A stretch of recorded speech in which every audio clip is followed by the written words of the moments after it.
Let it be a Nick and Jane, and let it be a Mr. Smith, a banker of Nick and Jane. They both keep their money in his bank. That's why we use the title Mr. Smith with respect. Nick really wants to buy, well, let's say Jane's bicycle, but he has no money. More precisely, he has money, but not enough, only $10, while Jane wants $100 for her precious bicycle. That's a problem. What should Nick do? Well, this bicycle is so desirable. He gives Jane his $10 as a deposit and asks plaintively not to sell the bike to anyone. He says that he will bring the rest of the money soon. At the same time, he runs to his bank, to the respected Mr. Smith, to get a loan for the missing $90. As ill luck, Mr. Smith has no money at this moment, but he knows perfectly about $10, which Nick gave to Jane. And where will Jane bring his money to? That's right. She will put these $10 in her lovely bank to the same Mr. Smith. Therefore, Mr. Smith asks Nick to come back tomorrow in the hope that tomorrow he will get these $10. And everything happens this way. The next day, Jane brings $10 to the bank.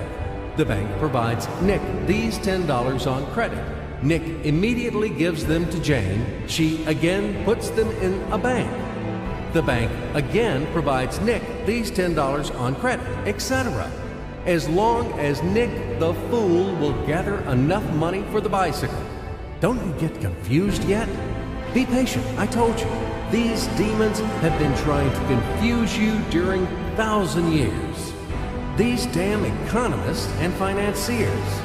But anyway, we will figure everything out.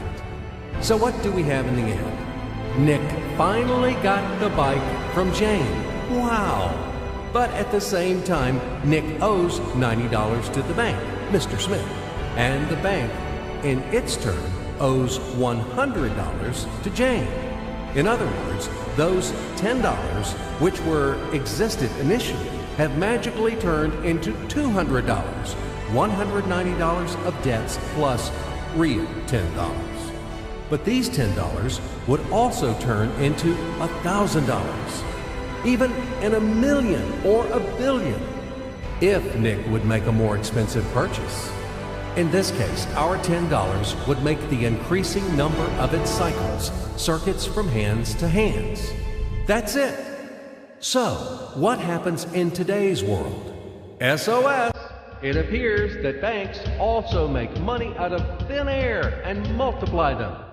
Not only Fed can produce money, but banks either. In short, everybody can do this, except you and me. We are not in the business at this celebration of life. I would like to print or draw some money as well.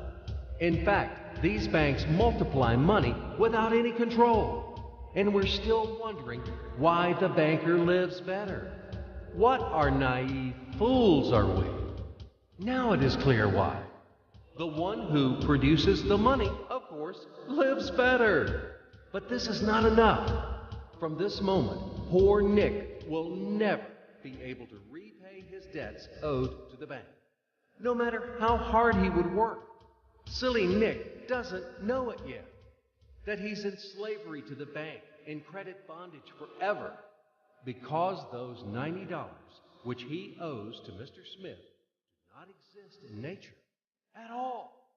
Sly Mr. Smith made his money out of nothing. He created them out of thin air, just one click. And $10 turned into $200. Yes, but you can object